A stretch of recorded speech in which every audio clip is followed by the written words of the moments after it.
Petite vue sur l'horloge Arsène Cretin Lange à 3 corps de rouage qui sonnait les quarts.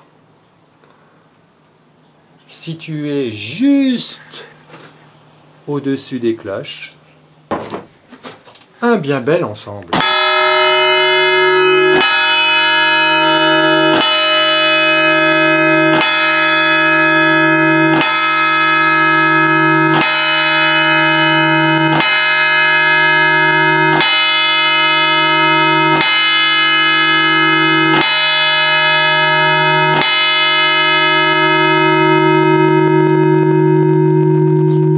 Voilà pour la rebattue.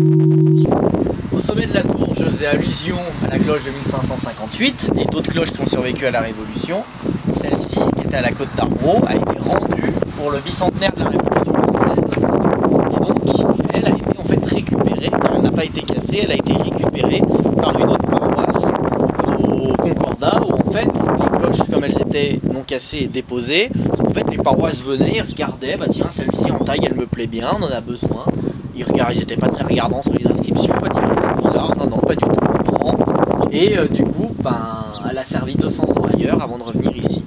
Et donc du coup, comme elle est trop petite par rapport aux trois autres, elle a été exposée ici. Elle sonne pour les mariages, des fois il y en a qui tirent un peu sur la corde. Mais avant, dans ce clocher, il sonnait où? On pense, comme c'était la plus petite, on pense que c'était la cloche du transept. On sait qu'il y avait 3 cloches qui étaient dans la grande tour, ici, qui s'élevait avant celle-ci, parce que celle-ci date de 1828. Et il y avait une cloche dans la croisée du transept. Mais à l'intérieur de l'église?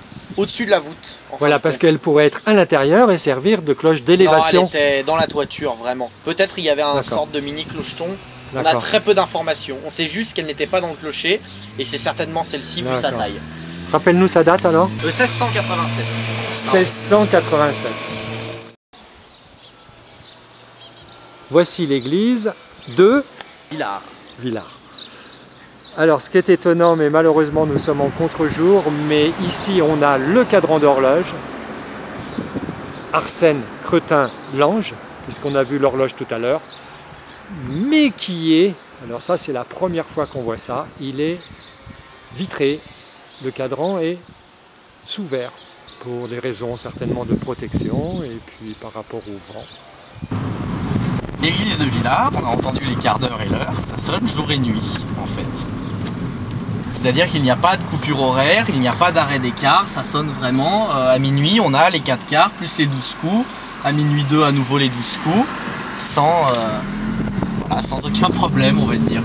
Ce qui n'est pas le cas partout, puisque des villages voisins maintenant ne sonnent plus que les heures et la demi-heure, et s'arrêtent la nuit. Alors qu'avant, ils avaient quasiment tous une horloge et ils sonnaient les quarts jour et nuit, évidemment, comme une horloge mécanique. Il n'y a personne qui a porté plainte, un étranger par exemple.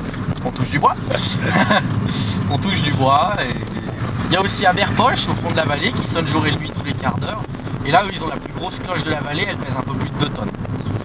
Donc ça envoie quand ça sonne.